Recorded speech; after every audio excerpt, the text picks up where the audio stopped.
In 1868, 3 years after the end of the Civil War, Maryland established the forerunner of today's Natural Resources Police, the Maryland Oyster Navy. The Oyster Navy's first commander was Hunter Davidson, a Kent Islander and Naval Academy graduate. Davidson's charges were to bring order to the lawlessness on the bay and to enforce oyster harvesting laws.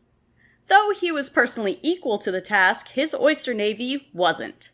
It was outgunned and outmaneuvered by watermen at nearly every turn. Davidson gave up in the early 1870s and moved to Paraguay. For the next decade or two, the oyster navy was dominated by political forces sympathetic to the oyster industry. The carnage of both oysters and people continued.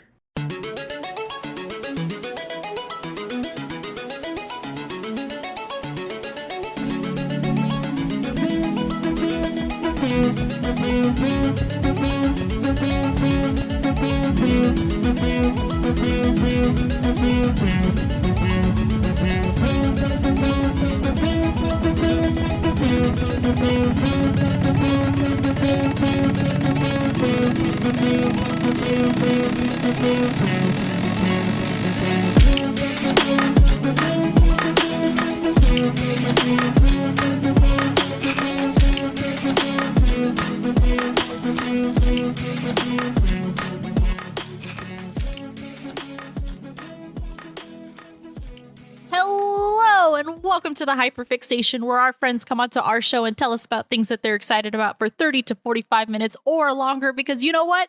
The timer is a lie! My name is Roma. I use the they and them pronouns, and today we have a new guest host with us this season. Please put your hands together for Emma. Hello! I'm Emma. I use any pronouns. Any and all of them. You know what? The episode hasn't come out yet as of recording, but the last episode was I had two people on who used any pronouns, and y'all are so powerful. I love that. I love that so much. So keep up the good work. You got it, Oh boss. my goodness. Thank you. Yes, so you have not been on this show yet. So welcome. Hello.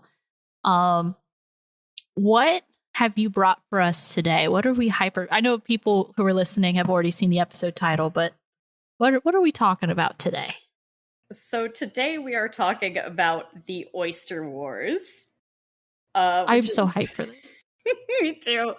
It's a period of history spanning from like the 1860s to 1950. The drama period. Or like the 1950s. Yeah, so it's about 100 years of the Oyster Wars, a real thing that happened. How did you get into this? Like, how did the Oyster Wars enter your life? So I work at a museum that deals with a lot of different parts of Baltimore's history in that time period, that 1860s to 1950s kind of time period. And oyster canning was Baltimore's second largest industry. Hey, yo. There used to be like 80 canneries in Baltimore. Now there are none. We'll get more into that later. Hey, yo. But so I was learning about this industry for work to do tours in our museum. So I love history. I've always loved like weird bits of American history. And if there's one thing about people who live in Maryland, it's that they're obsessed with Maryland. Oh yeah. So having Maryland specific history is very exciting for me. So everyone at this museum does their tours a little bit differently. We have our core information that we talk about, but every now and then a tour guide has something else that's related to like either something else they're interested in or some family history of theirs, and they just kind of throw in a fact about it. And when I first started working there with shadowing, someone offhanded mentioned the Oyster Wars, and I went, I need to know everything, actually. Please tell me now. What do you mean, the Oyster Wars? That was my exact reaction when you gave me two options, and when you said Oyster Wars, I'm like, I'm sorry, what? Oyster Wars? Yes. Oh my goodness. It takes all my restraint not to constantly be like, hey, do you guys want to know a fact about oysters? Yes, I do. That's the whole. That's why I brought this podcast in the first place. Any fun facts like that, I'm like, yes, please. I'm sitting down. I've got my drink. Tell me now. I have never. No, I've been. I think I've been to Maryland once, but I drove through Maryland, so I got stuck in Baltimore traffic, and that's all I know about Maryland. Actually, if I could share this, I was going to Pennsylvania for a wedding a long time ago. And I drove there from Florida, so it was a 26-hour drive. Oh my God. And I remember it was 5:00, and I'm entering this really big hill and about to go down into Baltimore. And I just remember being like, "This is so beautiful. Like, this view's great. Like, this is so cool." And then immediately was stuck in traffic for, I think, 2 hours. Yeah, so fun fact about the DC Baltimore metro area, it actually has statistically the worst traffic in the United States. Worse than Los Angeles.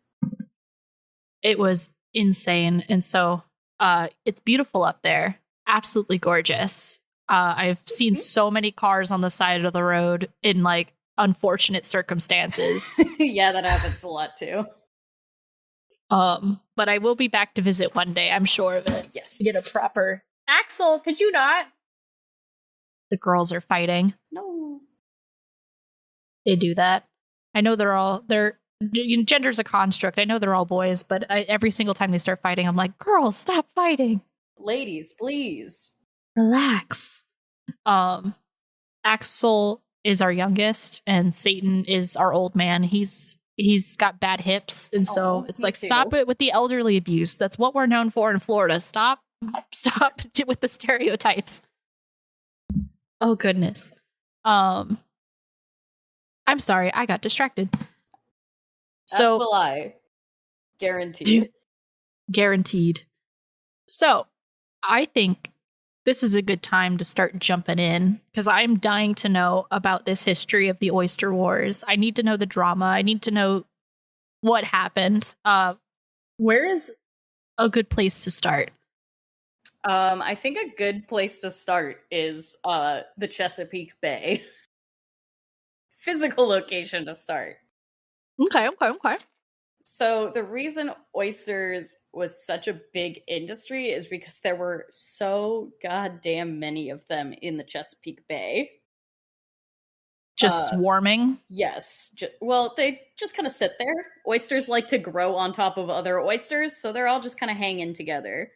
Mm-hmm. But oysters are filter feeders, and we actually have records from the indigenous peoples of the Maryland area before colonization that said there were so many oysters doing their filter feeding thing in the bay that the water used to be clear. That's incredible. Like, thinking about the environmental impact.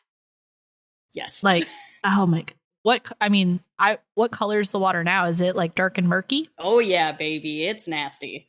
Nasty. Put the oysters back now. Yes. Well, there are a lot of repopulation efforts happening for the oysters right now, actually. Yay! Woo! I love to hear it. So Chesapeake Bay, great place to get your oysters. People have eaten oysters forever. They're a really easy food to get and eat, especially because you can eat them raw. I do not like them raw, but that is how most people eat them. I do like them raw. Texture yucky. I could respect that. I can do them baked. I can do them fried. A raw oyster does not make me happy, but it makes a lot of people happy. Mm-hmm. And after the Civil War, basically people were looking for a new luxury food. Mostly people considered oysters to be kind of yucky, and it essentially has the same growth to a luxury food that lobsters had. I was about to say, I was just talking about that like a couple days ago, where lobster used to be a bit like the poor man's meal. Yes. And then now it's like, holy crap, I have lobster mac and cheese. I am bougie today. Mm-hmm. So lobster oysters dinner. did the same thing. And in this time, this is when essentially they started realizing, like, oh, we can can food and we can ship it different places. And Baltimore was really big for that because obviously, like, Baltimore's harbor leads right to the Chesapeake Bay. And Baltimore also had the first railroad in the country, so they were able to ship them out really easily. So that tracks. In order to get these oysters, there are people called watermen. Okay. And the waterman's job is to collect all the oysters and then sell them to canneries. So they're usually off the eastern shore of Maryland, but there's a few different types of watermen here. There are ones that use tongs, and they go into the shallower water, and they just pluck the oysters out with essentially a big rake. But that sounds silly. There's also dredging. And dredging... That sounds ominous. It is. Dredging is so bad for the environment. It is more motorized, it drags on the bottom of the ocean floor, it grabs way more oysters at once, and it also breaks the oysters on the bottom. Oh. And oysters like to grow on top of other oysters. They do not like to grow on top of broken oysters. Oh. So dredging is part of the reason we start to lose this oyster population really quickly. And dredging was actually outlawed originally. It was outlawed in 1830 because it was doing damage to the oyster beds. But then people kept doing it anyways. Yep, that sounds about right. So it hit a point where the Maryland legislature was basically like, all right, you can use a dredge, but only if you have these really specific licenses that cost a lot of money. And some people did that, and some people just continued to dredge. Especially other watermen who are coming up from Virginia on the other side of the Chesapeake Bay, because Virginia had less protections and didn't outlaw dredging until 1880. Hey, yo. And then went, but you can still do it, though.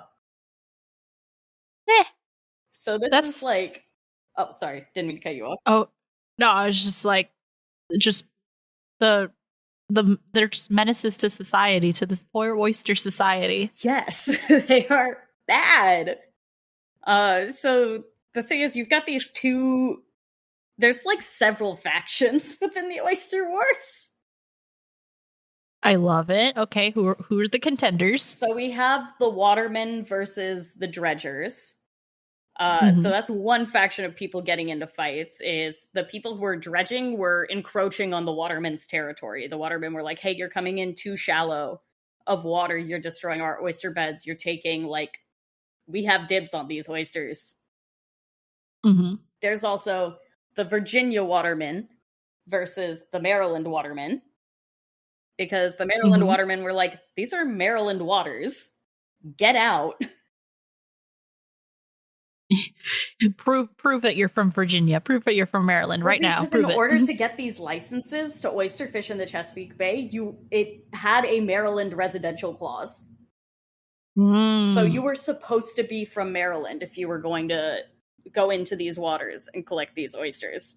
There's rules for a reason, man. Yeah, because they were, like, super overfishing these oysters, too. So they used to take out, like, in 1883, they took out 15 million bushels of oysters every year. Like, in that general era. Oh, my God. And just to make that number even bigger, every bushel of oysters is 100 oysters. That's so many oysters. I know. I have to Google this because I can't do math. 15 million times 100. 1,500,000,000 oysters. Those poor oysters. Yeah, for so like many. Bonus context, now the legal amount you can take out per year is 136,000 bushels. Good. Yeah, so a lot fewer oysters, but a lot fewer getting taken out as well. Yeah. Because we need them. They clean the water. They're part of the ecosystem. So the thing is, we've got Virginia oystermen, watermen fighting against the Maryland ones. We have the tongers versus the dredgers. Then we also have fucking New Yorkers in the mix. Oh man. So if we travel up to New York in this same time period, New York had its own oyster population. And they fished them to near extinction levels. Okay. They super duper overfished the New York oysters, so fucking New Yorkers started coming down to the Chesapeake Bay and illegally poaching our oysters to keep up with the demand. Oh, Maryland's just stuck in the middle of it all. And this is when people start shooting each other. You know, if no one's doing something about it. Yeah, so all of the waterman boats were essentially super tricked out with, like, cannons and guns, and if they saw a ship that they thought was encroaching on their territory or was from New York, they would just shoot. Shoot first, ask questions later. Whether that was shooting the people on the boat or firing a cannon to try to sink the boat, that was also happening a lot. And sometimes that ended up with a passenger ship getting sunk by accident. Whoopsies. This is some pirate behavior. Yes, so they were called the oyster pirates. I love that. So you're absolutely correct. They were called oyster pirates. The people who were doing this illegally and who were also shooting each other over it. God. So this is just like a whole mess, right? There's all these regulations being ignored. Maryland is trying desperately to be like, please stop taking all the oysters out. We need those oysters. Please, you have to take fewer oysters out of the water. You need to be careful. They're also like, please stop shooting each other over these oysters. They're just oysters, man. Come on. But, like, it was like the big food that people were eating. It was like people were eating steamed oysters. They were getting shipped in cans everywhere. This was like a staple in your pantry. Like, everyone was eating oysters. That's fair. So the watermen are like, absolutely not. The canneries are still buying. We're going to keep fish and oysters. So... Hey, supply and demand. Supply and demand, exactly. We're running out of supply, though, is the problem. Mm-hmm. And, like, nobody really wanted to go super against the watermen because it was such a big industry that, like, being openly, like, a politician who was trying to crack down on the oyster laws basically ruined your political career. Oh, no. It would almost be like being a politician today and trying to be like, we can only sell this many cheeseburgers per year. Oh, no. So it would ruin your career if you tried to be, like, really hard on stuff. So that is when we come back to that little section we read at the start of this episode. Mm-hmm. This is when we get the Maryland Oyster Navy. Oyster cops. I love, well, I don't love that, but I love that. I love it conceptually because it's funny, but also, yeah, they were oyster cops. They did refer to them as the oyster police also. Oh my God. And so we've got oyster cops, we've got the dredgers, we've got the tongers. Yes. And then multiply that with New York, Maryland, and Virginia. Yes. Oh my gosh. Yeah. This is really radiating a One Piece plot to me right now. It really is, especially because it keeps getting, like, the fewer oysters there are, the more factions this breaks up into. Mm-hmm. Because once there start to be fewer and fewer oysters, like, different counties in Maryland start fighting over whose oyster pet this is. Oh my God. And the Oyster Navy, bless their hearts, they did a bad job.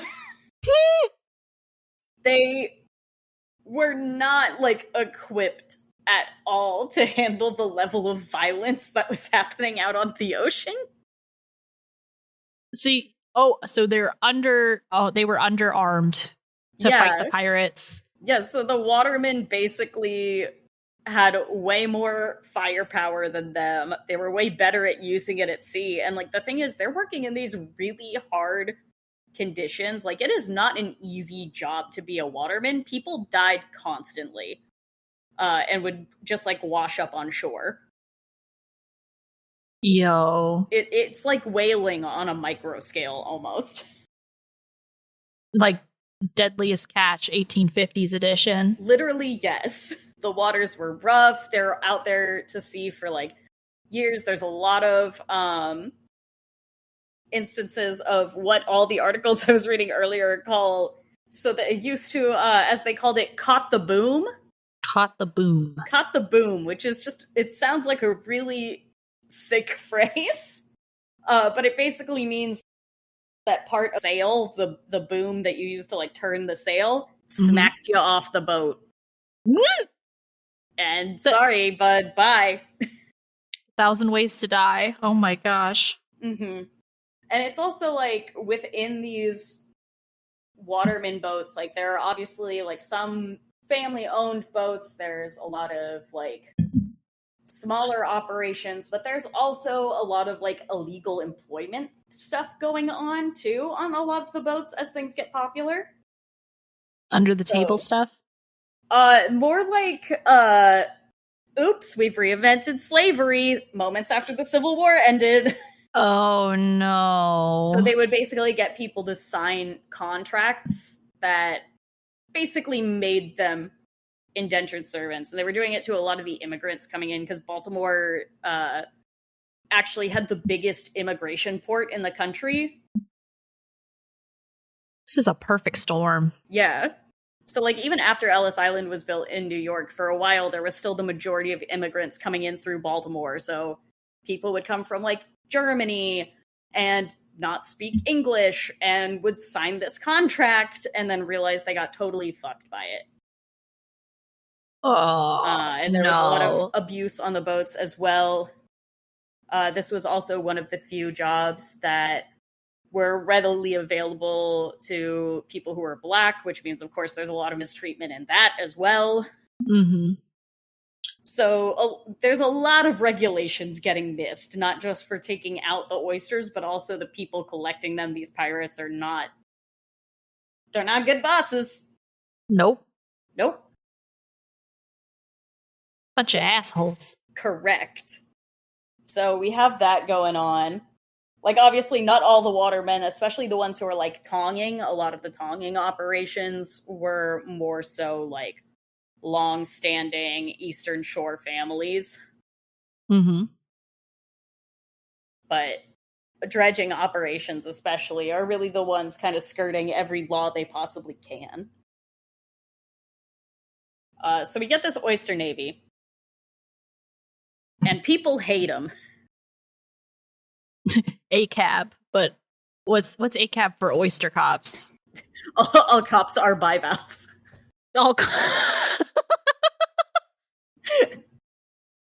Yeah, I like that a lot. So the Oyster Navy's getting fucked. They're getting shot. They are dying. Obviously, so are people on the waterman boats. There's a lot of violence between all of them, both fighting each other and also just experiences on the boat. So also they would say, like, if you were in that very bad semi-enslavement working condition and you washed up on shore later, they would say that you got paid off by the boom. Paid off by the boom. Yep. Because the boom made it so that, you're not an indentured servant anymore. You got your work time paid off by the boom because you're gonna wash up on shore dead now. Oh, no. So, not great, but also because they're used to working in all these hard conditions. I realized what my original direction was before I went on that tangent. So that's why the Oyster Navy is having such a hard time, because the watermen are working in these really harsh conditions on the ocean and in the bay constantly. So they know how to sail their boats better than the Oyster Navy does. They're doing circles around them. Donuts. Literally. They're doing sailboat donuts. Oh my gosh. And they truly hated this first Oyster Navy captain, the one who started in 1868 and said, fuck this, I'm moving to Paraguay by 1872. He was still green. Because he was, like, one of the only people in the Oyster Navy who actually had naval experience. He had gone to the Naval Academy and all of that. But the thing is, people hated him because he was in charge of the Oyster Navy. And in 1871, there was an oyster pirate named Gus Rice who tried to murder him. He did not succeed. Okay. But you can see why after that he was like, I'm out. I'm going to Paraguay. This is not my problem anymore. Where is Paraguay? I don't know where that is. Yeah, it's like in the middle of Argentina, Brazil, and Bolivia. It's a little country in the middle of all those three. Okay. That sounds nice. Sounds like a nice place to go after somebody tried your life. Yeah. And then that guy, Gus Rice, continued to, as this article says, plague Davidson's successors. He's like the Blackbeard of oysters. Yeah, and he's also like one of those oyster pirates who fucked up real bad. Oh no. So he's one of the ones that sunk a passenger boat. It was a pleasure boat. Oh no. Called the Corsica. And it was basically just women and children having a nice time on that boat, and he thought it was cops and sunk it. Got paranoid. Mm-hmm. Did he go to jail for that? Did he get caught? That's a great question. Let's find out. Let's find out. Let's find out what happened to Gus Rice. Did he get boomed? The story of Gus Rice, notorious pirate during the oyster boom of the late 19th century. Thank you, WYPR. Oh, I don't have time to listen to this. I'll link it in the Discord, and everyone else can listen to follow up from our local radio station. I'm down for this. But yeah, so it's bad. So there's a lot of violence happening over these oysters between so many different factions for years. For like years. This goes on until the 1950s. We've got all this over harvesting. We've got this violence. We've got territory wars. What? And I don't know if I'm getting ahead of myself, but like, what led to this getting resolved? Like, was it politics? Was it like laws and regulations, or no more oysters? That's fair. Yeah. Well, so part of it is eventually the Oyster Navy gets some more support from like the Maryland government. So that gets more funding. They get more training. The Maryland Oyster Navy actually becomes like good at its job at stopping the pirates. By like the early 1900s, that's when it's like, okay, we know what we're doing now. It's been 32 years. We know what we're doing now. But part of it is just the number of oysters that they could take out. So in the 1880s, we have that like 15 million bushels being taken out regularly every year. And then by the 1890s, the number they are taking out is like cut by a third. Oof. Yeah. That's a lot of oysters. It's a lot of oysters. So now we've only got like 10 million bushels being pulled out. Just because there are fewer and fewer oysters. Because again, the more you're dredging, the less the oysters want to grow back. Yeah. Because they don't like growing on top of broken oysters. They're not about it. Nope. I mean, that's it. My brain is comparing that to, have you ever heard of like when you have a spider in your house, you're supposed to leave like the dead body so other spiders won't come in your house? Have you heard of that? I have not. Yeah, I don't know if it's true or not, but that's what I've been told. I don't know if it's a Floridian thing or not. And I guess listeners can tell me what their superstitions are with spiders. But yeah, that's what I've heard is like, if you don't want them to come back, you just leave a body as like a warning or something. Like they're going to see it and go, maybe not here, and then go home, I guess. But that's kind of how I see it, of like, I wouldn't find it to be a comfy, cozy home if there's just broken, damaged bodies of other people around. Yeah, other oysters. Yeah, I wouldn't either. So between that and like the amount of pollution that's happening in the water at this time too is insane. Because one, we don't have our nice little filter feeders anymore because we're eating all of them. But also it's the Industrial Revolution. there's so much gunk going into the water that wasn't going into the water before. And, like, the oysters that are left kind of start to taste gross. Because oysters are filter feeding. So if they're filtering out all the residue and runoff and gunk from, like, a garment loft and other oyster canneries and, like, shipbuilding or, like, Bethlehem Steel, those oysters are gonna get all of that grossness. Those are not quality oysters. Not great. Nope. Yeah, it's part of why Maryland oysters just, like, aren't as popular anymore. They used to be seen as, like, some of the finest oysters in the country. They were great. They were delicious. Maybe even some of the best oysters in the world. The Chesapeake Bay became so grody from all of this that the oysters started to taste not good. And I wouldn't be surprised if it was like that across the board for, like, New York and Virginia as well. Yeah, so now when you're looking at, like, an oyster menu, really the ones that you want are ones from, like, waters that you know are going to be cleaner because they're going to have less of that grit and weirdness in them. Yeah. Also, like, the majority of breeds of Chesapeake Bay oyster don't produce pearls. That's not relevant. I just think it's neat. I was going to ask about that. They don't make pearls. The few that do, nobody wants them because they're filtering all of the Chesapeake Bay's muck and goo. So if you can find a Maryland oyster that makes a pearl, it's going to be brown. Ugh. And nobody wants that. Not the kind of pearl you're looking for. Exactly. So that's kind of why we, like, lose those oyster wars. It's just because the Maryland oysters are just not popular anymore. Nope. And that must have affected Maryland's economy pretty intensely, especially if that was their second largest export. Oh, absolutely. Maryland and, like, Baltimore especially. Baltimore's industries have changed so much over time.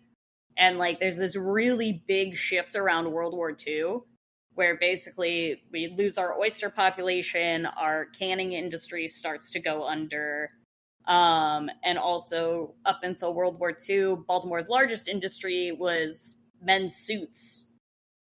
Really? But, yeah.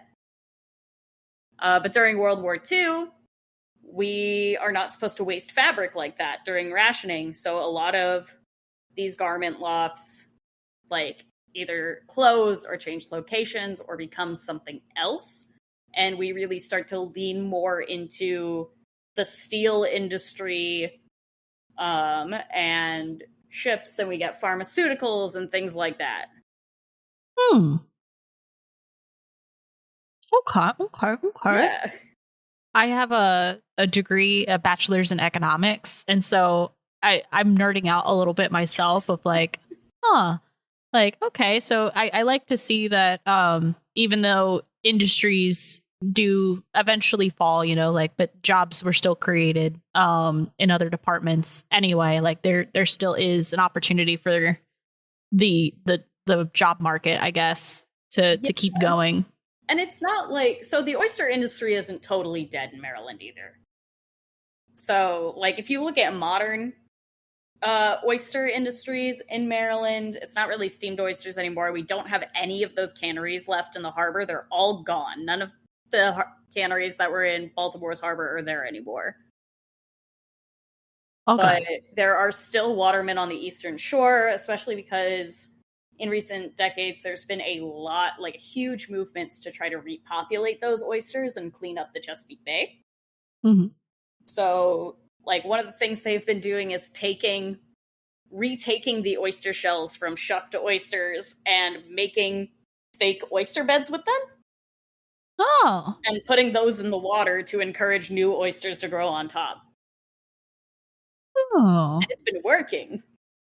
I love to hear it. I love to hear that's being done for the environment, for the oysters. Yeah. And then, I love that. Yeah, so they've got that going on. So they've they're repopulating that way. There's also like a lot of environmentalism stuff for cleaning up the bay and especially like Baltimore's inner harbor and things too. So like while dredging didn't technically get outlawed, it falls out of fashion because they start getting really a lot stricter about these permits, which by the way were like some of the first fishing licenses in the country. Yeah. It was like the first place that went, all right, you have a license to fish. You can't just do it. But so like some of those dredge parts have been repurposed into one of my favorite weird Baltimore things called the trash wheels. Trash wheels? Yes. So they essentially look like a shrimp with big googly eyes. And they sit inside the harbor, and they have been built out of repurposed dredge parts where instead of pulling out oysters, they are pulling out trash from the water. Oh, I just Googled it. I love it. I'm obsessed with Mr. Trash Wheel. It is his birthday today. Happy birthday, Mr. Trash Wheel. What? No way. It makes me so happy. There's 4 trash wheels. They all have different like deals and personalities, and they list their likes and dislikes online. Can I share a cool moment that I just experienced? Yes. Last weekend when I recorded the Hercule Poirot episode, and it's a whole bit about how I can't pronounce that man's name. It was Agatha Christie's birthday last weekend when we recorded that episode. And so now it's Mr. Trash Wheel's birthday. Yeah. That's insane. I love that. Two in a row. 1. Oh my gosh. But I love him. I'm gonna put a picture of him in the Discord. Yeah, I'm obsessed with him. I also love Captain Trash Wheel. They're non-binary. Oh my god. And in the likes and dislikes section, it does list gender-specific pronouns as one of Captain Trash Wheel's dislikes. I found the website, MrTrashWheel.com, the Trash Wheel family. Oh my gosh, let me see. Mr. Trash Wheel. He likes pizza boxes, pythons, and Star Wars, even the prequels. Oh yeah, the python is because they actually found a python just like chilling in him once. Just living in there. Yeah, so one of the local breweries has actually released Mr. Trash Wheel's Python Ale. Oh, his name is Ale? No, it's like an ale beer. But it's a Python Ale. That's what they call it. There's a couple of different Trash Wheel beers from Peabody Heights. There's also Professor Trash Wheel's Solar Powered Sour. I think it's either Professor or Captain Trash Wheel. That I'm looking at Professor Trash Wheel right now, and she likes women in science, Beyonce, Eleanor Roosevelt, Thomas Dolby, and sea otters. She dislikes the patriarchy. Let's go! Mm-hmm. Oh, there's Captain Trash Wheel. He dislikes gender-specific pronouns. Yeah, they're non-binary. Oh my god. Non-binary Trash Wheel. Look at him go. Gwenda? The Good Wheel of the West. Yeah, because so she's called that because she is at the mouth of where the Gwyn's Falls lets out. So she's Gwenda the Good Wheel. She dislikes the Salem witch trials. Mm-hmm. She's a Harry Potter fan, it looks like. Unfortunate. But she likes Wicked. Oh, she likes unusually large spiders, astrology, Ouija boards, anything purple. Look at that. I love them. Yeah. So that is like a great use of how we have repurposed some of those dredging materials from this era of oyster fishing. And like there is still a Chesapeake Bay like oyster economy, I guess. It's still a profession. There are still watermen on the Eastern Shore who are mostly using tongs, but the numbers are skewed to look like it's mostly dredging because the dredges pull up so many more oysters at once than the tongs do. But like we still have that. We still like oyster shucking is still a big deal. Oyster shucking is cool because like of all the jobs in the oyster cannery, basically all of them got replaced by machines, but there isn't a machine that can shuck oysters. Okay. And shucking was a job that was mostly done by Black men and women and immigrants and children. So it was one of those super overworked, underpaid, underappreciated jobs. But it's literally the only one they can't replace with a machine. Okay. I wonder. That's so technical and hard. I couldn't imagine the kind of finesse you need to shuck an oyster. Exactly. I've never done it before. It's fun. Is that like, as a Floridian, there's a lot of like Floridian jokes. Like, yes, we learned how to evade alligators in elementary school. Is that like a Baltimore thing? Is that like when you were kids, you learned how to shuck oysters? If you're on the eastern shore of Maryland, probably. And also like I have a lot of friends who grew up in Maryland and very much had field trips where they learned about the oyster canning industry and got to shuck pretend oysters and things. That is adorable. I love that so much. Mm-hmm. Because it was a really big part of Baltimore's history. Oh my goodness. You know, I need to get more into my local history and learn like what I might be doxing myself a little bit, but if anyone follows me on the internet, they can kind of figure out where I'm at anyway. But like, what is the deal with St. Petersburg, Florida? Like, what is our deal? What are we known for? That's going to be a sidetrack for me another day because I'll get so sucked into that if I look it up now. But that definitely, I want to encourage listeners to look into your local history. There might be some wild stuff in there. There always is. Like, oh my goodness. And so I know you mentioned before that like when you were doing tour or you're shadowing for the tours, that some of the people had family history with it as well, like their own little fun facts. Does your family or anyone you know have that kind of like, yes, I'm a like 4 generations back, my uncle was a dredger or something like that? Yeah, so the coworker of mine who dropped the facts about the oyster wars in his tour talked about having a family on the eastern shore who were watermen who were using the tongs. And that's why he likes to highlight the watermen and the oyster wars a little bit more than other folks did. Oh, that's wild. Yeah. Let's see. I'm like basking in this right now. I know that was a lot of facts and a lot of dates. I did leave out so you know how I said there are so many different little factions? Yeah. So while the Oyster Navy was doing a shit job, there were oyster vigilantes. Vigilantes? Yeah, just like individual oyster vigilantes who decided they wanted to fight the oyster pirates.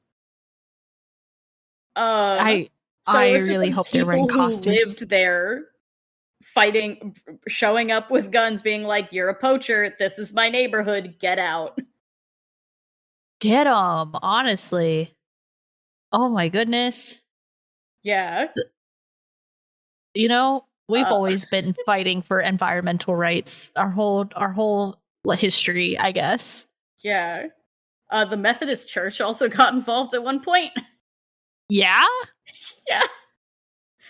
The exact quote in this article I have is, Methodist missionaries sought to bring godliness to the pirates, largely without success. They tried.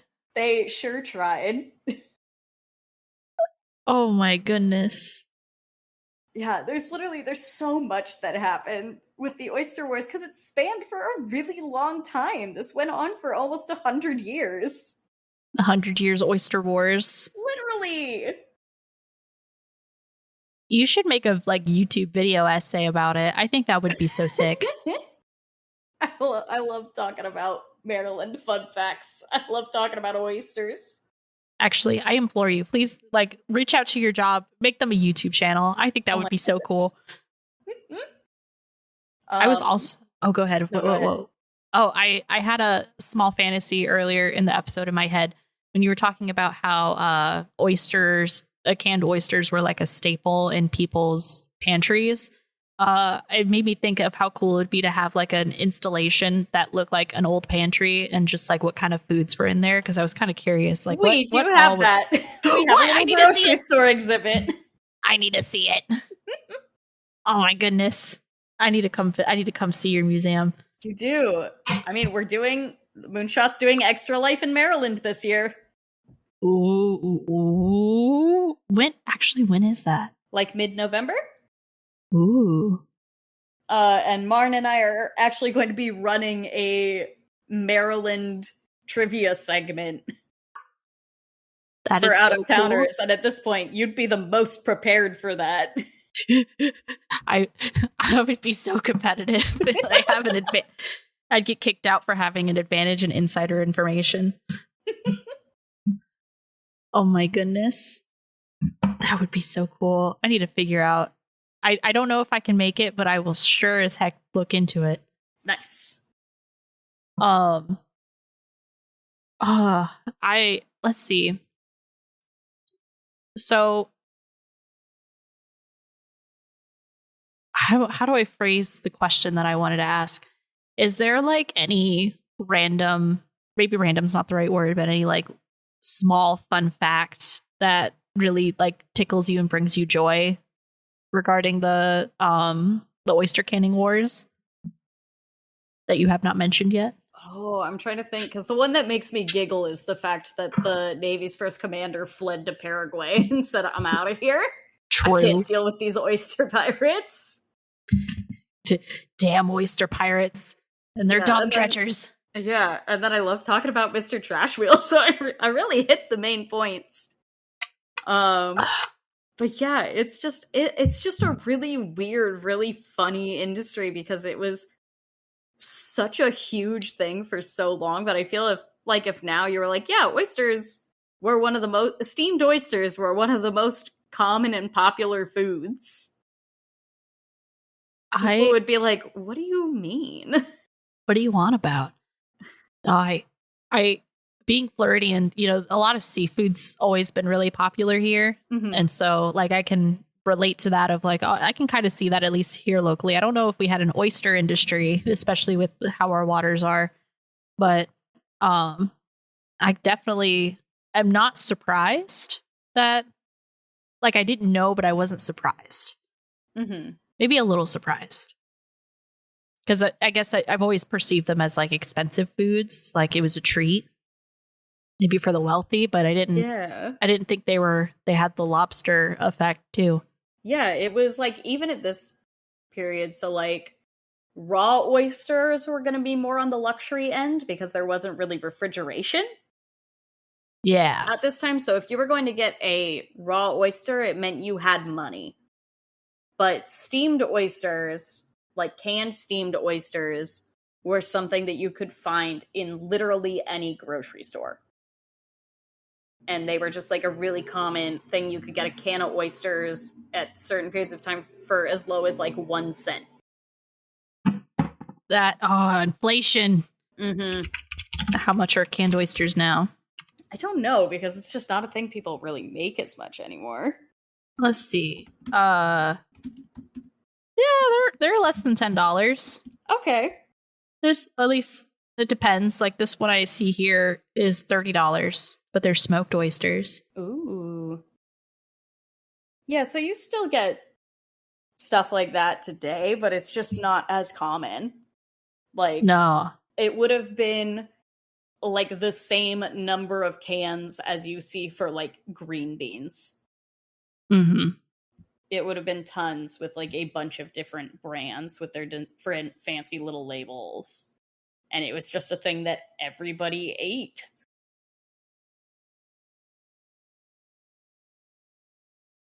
Wonder. Huh. And then with the pollution, it probably made people sick. Yeah, well, they also made people sick at the start, but that's just because we didn't have like food regulation laws. So like, oh no, people are like scooping the oysters into the cans with their bare hands, no gloves, or like they're sealing the cans with lead. Oh. And they also like they didn't steam the oysters until after they were in the cans. So originally they did that by like just boiling them in water forever, but that didn't always work. That's so Yeah, eventually we do get like the steamer retort, which is just a really, really big instant pot that was invented in Baltimore, and that properly sealed and cooked the oysters. And it also did like 25, like it did like 500 cans in 25 minutes. Which That's is a lot so of cans. many oysters. Holy shit. You have so much cool knowledge. I literally get paid too. Fair. Which is also, but to be fair, like the museum I work at, I didn't like learn all of this after starting at the museum. It was already one of my favorite museums in Baltimore. Not and true. I went several times and eventually was like, hey, do you guys want to hire me?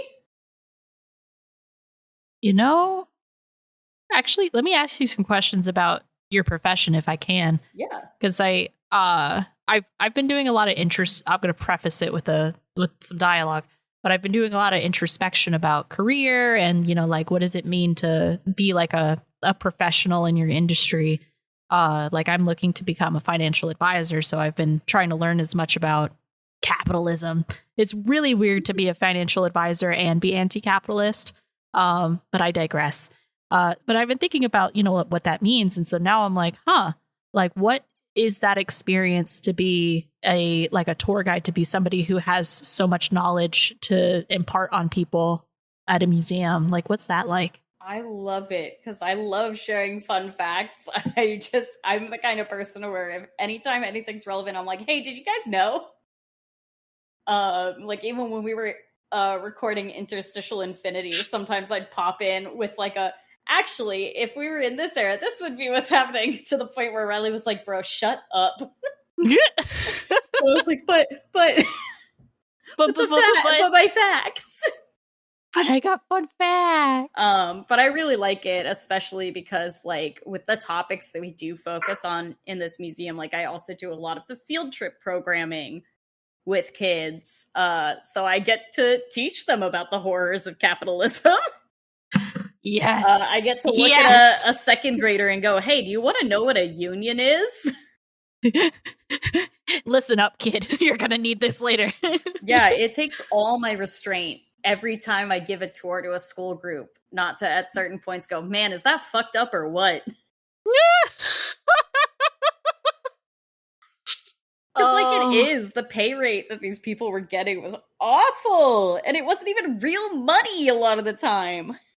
It was fake money sometimes? Yeah, it was company tokens. It was basically an arcade token that you gave back to your boss to get your groceries and pay your rent. Oh, no. Oh, my goodness. Yeah. That's a nightmare. Yeah, very, very common practice for a very long time. I need a time machine. I need to talk to some people. To go eat all the bosses. Like just be like the mysterious. I'd probably get like burned at the stake or something. Just like, what is this woman-looking person showing up out of nowhere in these random or these wild-looking clothes, telling us about how to fight our bosses? Exactly. Oh, you know what? That would be so. You know, that would be a fun like tabletop RPG campaign. Ooh, I do like that. Ooh, I'm cooking. You are cooking. Are you steaming these oysters? I'm steaming the oysters over here. Oh my But goodness. yeah, so like the simple way to answer your question is I feel very fulfilled by the fact that I get to spend my day imparting facts that I think are neat to people. Has anyone like, you know how sometimes like when you do, most of the time people are going to stand there and listen and kind of look around and like nod their heads. Mm-hmm. But has anyone like had a fun interjection or question for you during these tours? Oh, all the time. The kids ask such good questions. Like, I had a group a few weeks ago where basically every question that came out of these kids' mouths was one that I'd never had before in the galleries. Kids are great. They are. They're really smart. They ask really good questions. They're very good at being like, well, so if that was the case, what would happen if this? Or like I talked to one group about like, oh yeah, your one day off was Sunday because that was the day that people went to church. So it was the only day you weren't working 12 hours a day. And I've had kids be like, well, but like, what about if you're Jewish? And I was like, they didn't care. Oh man. Just unfortunate. Yeah. But like the kids really bring in good questions. A lot of the adults do too. And like it's hard to narrow it down to one really good question. And then every now and then you get someone who like points at a machine and goes that like maybe the rest of us guides don't quite know what it does because it's not labeled. Mm-hmm. And just goes, oh, like my mother worked in this industry, like this is what that machine does. I remember her having one when I was a kid. That's wild. Yeah, it's awesome. Now I want to work at a museum. That sounds cool. Maybe I'm in the wrong industry. Oh my goodness. Autistics unite. All of us need to start working at museums. We'd be so good at it. I've had kids. Oh man, there was a kid on one of my tours recently who was like the classic train autistic kid. I love that. Stereotypical classic. Mm-hmm, mm-hmm.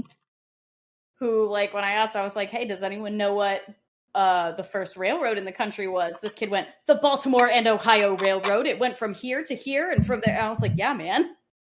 Yeah, man, pop off. And then asked like a follow-up question about one of the local like train routes here, one of the commuter trains. It was like, hey, did you know that we had got the actual bodies for this train from the New Jersey Transit System? And I was like, no, man, I didn't know that, but thank you. That's cool. Oh, man. But I hope that kid gets everything he wants. Me or too. They want. He was funny. Oh, my goodness. So, do you see, I know this might be a deep question. Do you see yourself doing this as like a career, or like, is this something you'd like to do for a long time? Yeah, definitely. So up until recently, I was working 3 jobs. Hey, yo. So I was working at this museum. I was working at a kids' science museum doing really similar things. And I was bartending. Hey, good money. But I was just at a point where I was like, you know what? Like, I'm just going to focus on this museum because this is the information that, like, I really like and I care about, and I like working with the people here, and I like the museum. Mm-hmm. So I would like to continue doing it for a long time because I find a lot of enjoyment in it. I want this for you so hard. I support you with my whole being. I appreciate it. Oh my goodness. Let's see. Actually, now I'm curious about is the kids museum, like what, you don't have to tell me what it was called, but like what kind of, we have a couple kids museums here that are so much fun. I don't work at that one anymore, so I can say that. That was the Maryland Science Center. Oh, that's so cool.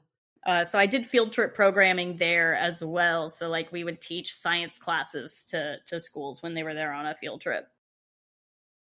We have a MOSI, the Museum of Science and Industry. Ooh. And it's I love going there as an adult. I went there, for field trips as a kid, but I think as an adult now, I'm just like, this is the coolest shit ever. I have to It's a go. lot of fun. I They love had using those. I love, like, we'll get a teacher sometimes who's like, yeah, I came here as a student on a field trip and now I teach. I'm so excited to take my kids on this same field trip. oh, you know, I love this feeling I'm getting right now. This is so cool. I'm so I love glad. education and knowledge. We need to have that more readily available for everyone. It's important. Oh, goodness gracious. There's Thank you for letting me share a bunch of oyster-based facts. Thank you for telling me all your oyster-based facts. I after every episode, whoever's like the closest to me, or whoever, like right now, no, my partner is asleep. He works night shift, but when he wakes up and I take him to work, he's gonna hear everything that I learned today. Nice. Just get broadsided first thing in the morning with oyster facts. My partner gets to hear all of my museum facts constantly at home, because anytime I think of a new one or learn something new, I'm like, hey, did you know this? And like, they came and took one of my tours and got it all in order in the way I present the tour, which was very cool for them. That is so not cool. Just hear nebulous facts, but it's also hit the point where, like, some of our field trip programming has videos involved, and I've seen them so many times that I just start reciting sections of it like it's a copy pasta. I love that. I love that so much. That would be, there's like I don't know, are you on TikTok? I'm not, but I okay. receive TikToks from people quite often. There is a trend that I really enjoy where it's somebody who has a laptop open facing the camera and they start like reciting what is playing on the video from memory. And it's just so cunty. And so I would love to see you do that, where you just like just open up the laptop and the video's already playing and you're just going right for it. That would be great. You know what? I implore your museum's social media team to do shit like this. That would be really funny. I really do. I just sit in the car and like I'll constantly just out of nowhere be like, poor Mrs. Sweeney. She will lose her job. Well, there isn't a machine that can do my job anyways. And, like, I do it to the point where, like, now if something slightly disappointing happens, or like we miss the green light and it goes red, even my partner will go, poor Mrs. Sweeney. Oh my god. I love that. Awesome. I feel like we're winding down a bit. Is there anything else that you wanted to mention or address regarding the Oyster Wars? No, I feel like we hit the big stuff. I just think it's bonkers that people got so violent and insane over oysters. I mean, if that's all they've got going on, I mean, there's huge money in it. And they had a lot of people they could take advantage of at the time to keep I'm assuming the prices low and profits high.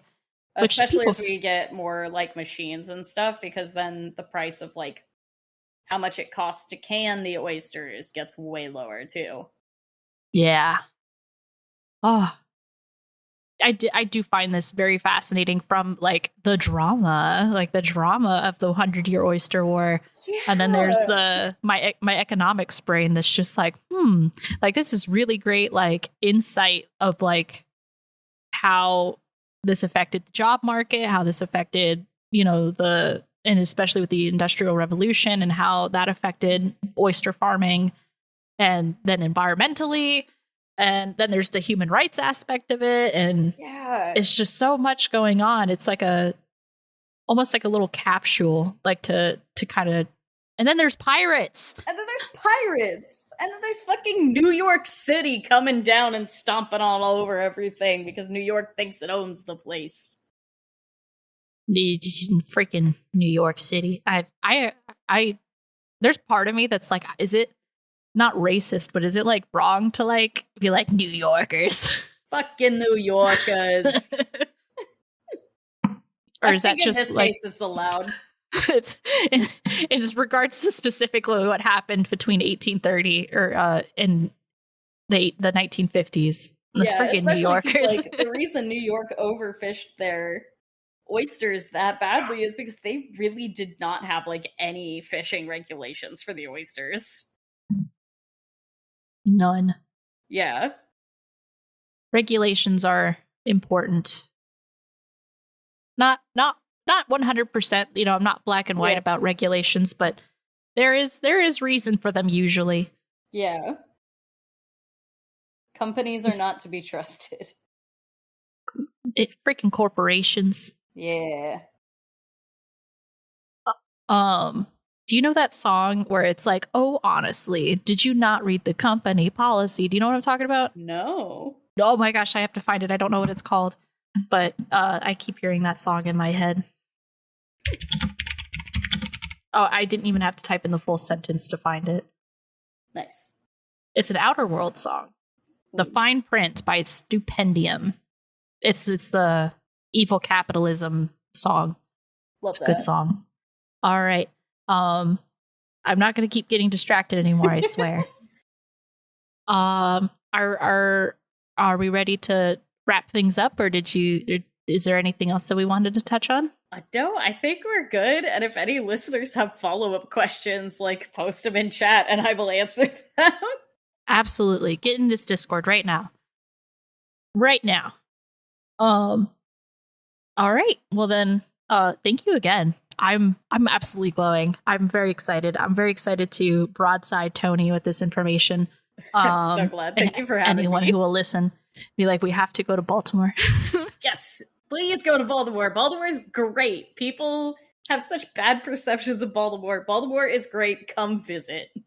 I think you and Marn have both made Baltimore a great place in my mind. Especially after getting into Blaseball. Yeah. I did. Oh, that was something I meant to say earlier. Hearing about all the different factions made me think of them as like Blaseball teams. Honestly, almost. Yes. Well, considering Marn and I met through Blaseball, so yeah. It's perfect. That's how Marn and I met. That's how my partner and I met. Blaseball bringing everybody together. Yeah, I have not been recognized from a podcast in public. I have been recognized from Blaseball in public. What? Yeah. That's insane. How? You know what? One day, I have not been recognized in public yet from TikTok or podcasting, but I'm very excited for that to happen. Hell it's gonna be. I'm gonna thrive off of that for the rest of my life. Honestly, yeah, I still am. Like, finally, I'm famous. I'm famous because of Blaseball. That's insane. Yeah. I love that. So, besides the Discord, if people wanted to reach out and talk to you about Oyster Wars, did you want to plug any social media? Yeah, I am mostly non-existent on social media, but I do have a Twitter because somebody else made it for me in high school, and I went, well, I guess I have this now. So even though Twitter is a sinking ship full of oyster pirates, you're gonna get boomed. It's where I am. Yeah, I am gonna get boomed. I'm gonna get caught by the boom one day. So you can find me on Twitter at EmatSCA. That's EMATSCA. You can find me in the Moonshot Discord. You can find me in the Hyperfixation Discord. Yeah, I'm around. And then, did you want to plug any of the other shows that you're on? Yeah, you're doing a lot.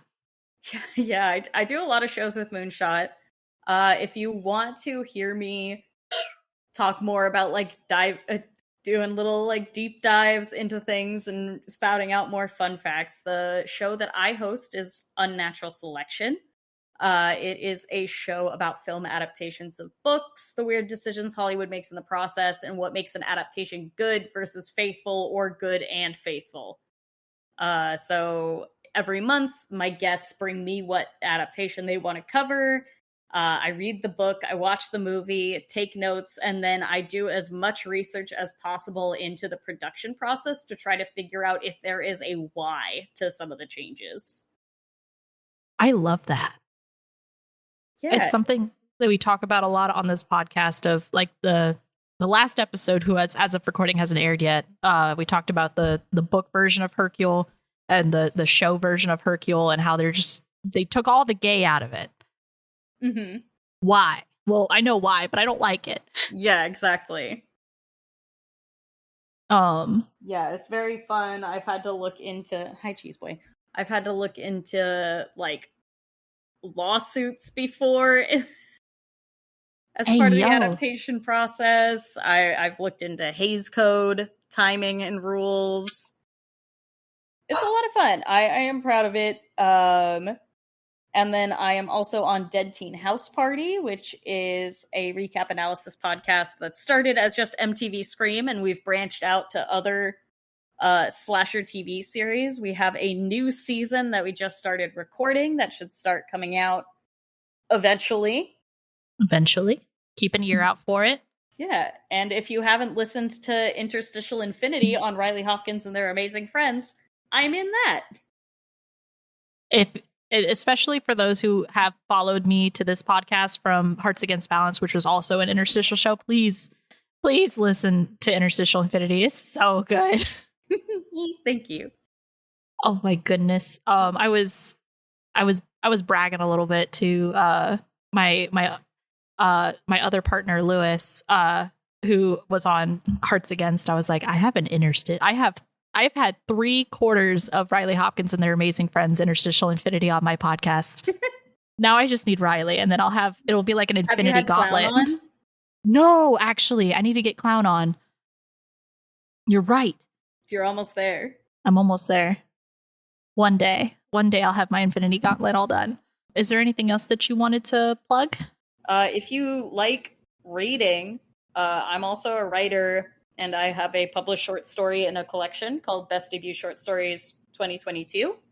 And that is also a short story that I spout a lot of miscellaneous facts in as it jumps through time periods. I made sure that every fact or reference to time or an era in it is correct. So that is incredible. You should link it. I can do that. Link it. Link it now. You can find me on the internet at I appreciate your butt at the twitter.com. That is IAPPRECI, the number 8, URBUTT. Fun fact, my coworker just disclosed my username to my other coworkers today, and I had to explain my username to very professional people this week. And had to explain that, in high school, I tried to make myself, I thought it would be cool to identify as an ass man. And so that's where I appreciate your butt comes from. To which led to the butt CEO as I got older, because I needed something shorter for Among Us. Wait, I love that, because that's my Twitter is also one of those handles where it's like, what does this mean? It's because somebody made it for me at summer camp. So it was a shortening of Emma at Show Choir Camps of America, MNSCA. That's incredible. I'm on Twitter, Tumblr, Blue Sky, Instagram. I'm using Instagram again, if you're interested. I'm getting back into my social media bullshit. One day I will be a living advertisement once again. And then if you want to find the whole podcast, you can find us at the Hyperfix Pod on Twitter, Tumblr, Blue Sky, Instagram, and TikTok. TikTok's probably going to be the best place. And then we would not have been a podcast without the support of the Moonshot Network. You could find Moonshot and all of the podcasts that they host at Moonshot Pods on Twitter and Moonshot Network for Twitch, where if you want to see us live, And in person, we stream all the time. So check out our Twitch and our YouTube channel. And they're also on TikTok as well, I believe. Let's see. And then if you want to support my podcast or this podcast, you could support us through Patreon at patreon.com/the Hyperfixation, where we have a handful of wonderful patrons that I'm going to thank. Thank you to Flo, Hey It's Ken, Becky Scott Fairley, and Ver. Thank you so much for your support. And if you want to be like them and get episodes early for as little as $1, jump over to our Patreon. And last but not least, thank you to Offuscate, that is OFUSKATE, for our intro and outro music. You can find them on Instagram, SoundCloud, and Twitter. So go, if you need some podcast music, go check them out. They're wonderful. And I believe that's all of the plugs. I have done all of the plugs. Woo! I did it. Almost from memory. I'm so proud. Thank you. So be safe. Don't die. Drink your water. Take your vitamins. Learn about your local history. Go to your museums. Thank your tour guides. And badoo.